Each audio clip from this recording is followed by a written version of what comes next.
اعوذ باللہ من الشیطان الرجیم بسم اللہ الرحمن الرحیم۔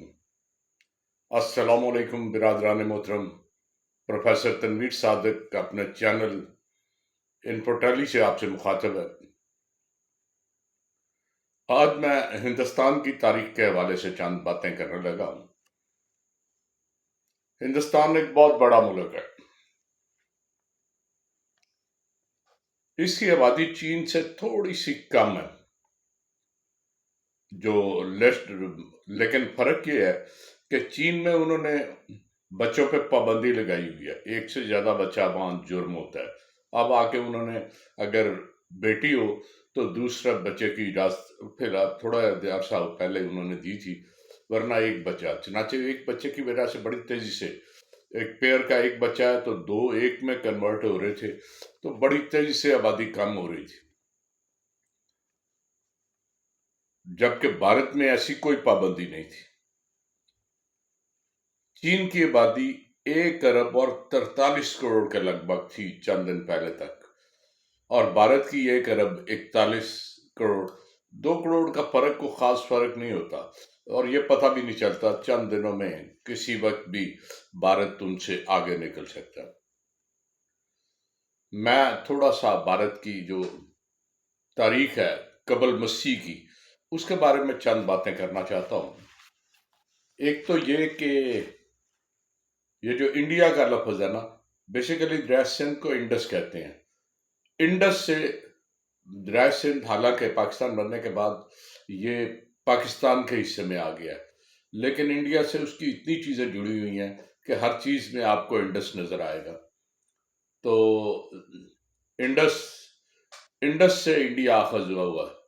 اس کے بعد یہ جو سندھو دریائے سندھ تھا، کہتے ہیں یہ سندھو دریائے سندھو جو تھا، اس کے حوالے سے یہ آبادی سندھو کہلاتی تھی، جو وقت کے ساتھ ساتھ ہندو کہلانی شروع ہو گئی، تھوڑا سا بگڑ گیا۔ اچھا، میں تھوڑا سا اس سے اختلاف کرتا ہوں۔ یہ ایک پوائنٹ آف ویو ہے گروپ کا جو کہتا ہے جی کہ ہندو کہاں سے آیا، تو ہندو لفظ وہ کہتے ہیں سندھو کو تھوڑا سا بدل کے یا بگڑ کے وہ ہندو ہو گیا۔ لیکن ایک دوسرا موقف یہ ہے، کہتے ہیں کہ ہندو کا مطلب ہے کالا۔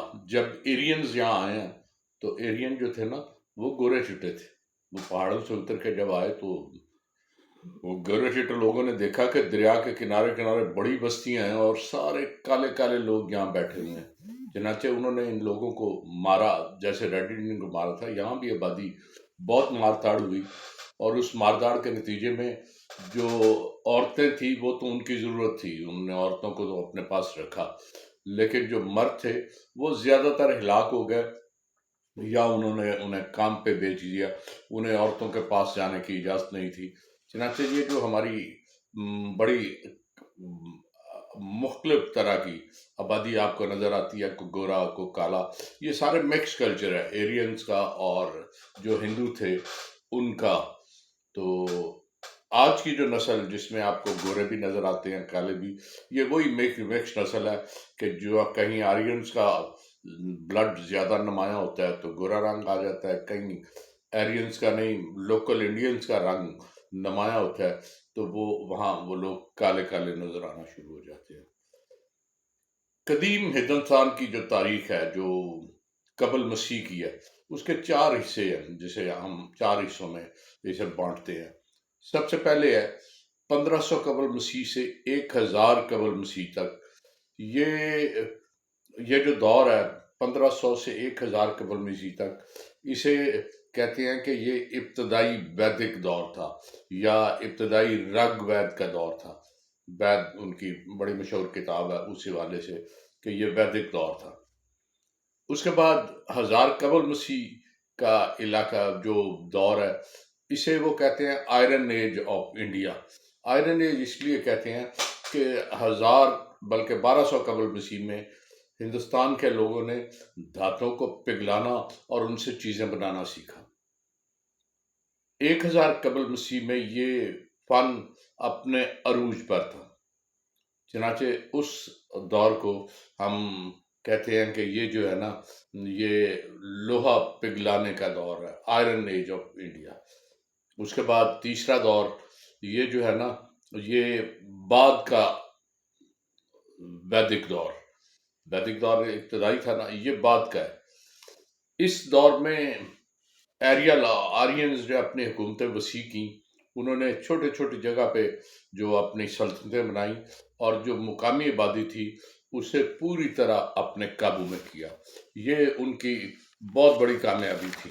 چنانچہ یہ وہ ابتدائی دور کے بعد یہ بعد کا دور تھا، ویدک دور۔ پھر چوتھا دور آتا ہے جب ہندوستان میں 16 سلطنتیں بنی۔ مہا جانا پاڈا، مہا بڑے کا مطلب ہے، جانا پاڈا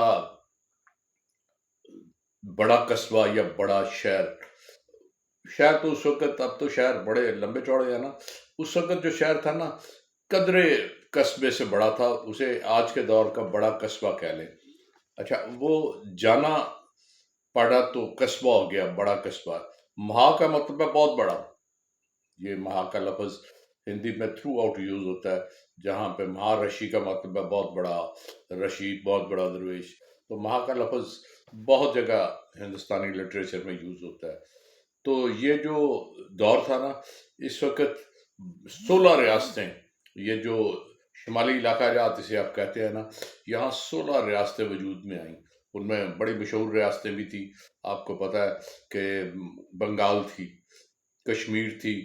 اچھا، ان میں جو ریاستیں عام تھیں وہ جانا پاڈا تھی، اور جو بڑی ریاستیں تھیں وہ مہا جانا پاڈا تھی۔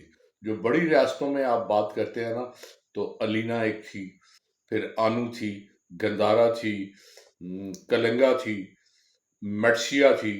یہ وہ جو تھی جانا پانڈا حکومتیں تھیں۔ یہ عام طور پہ شخصی حکومتیں تھیں، یہاں پہ کوئی نظام نہیں تھا، بس بعض لوگوں کی حکومت تھی اور وہ وہاں اقتدار پر قابض تھے۔ اس کے بعد مہا جانا پانڈا بھی تھی، وہ بڑی مشہور سلطنت تھی۔ ان میں آپ کہیں گے کوسلا کی ایک بڑی مشہور سلطنت تھی، مکھڈ بہت مشہور سلطنت تھی، گندھارا بڑی مشہور سلطنت تھی۔ تو یہ ایسی تھیں جو اپنے وقت کی بڑی طاقتور حکومتیں تھیں، اور ان حکومتوں کا بہت زیادہ عمل کرتا۔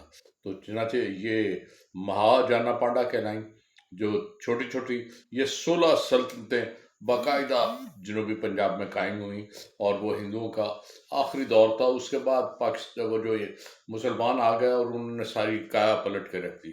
تو یہ ان کی قبل مسیح کے جو دور ہے وہ 4 حصوں میں بڑھتا ہے۔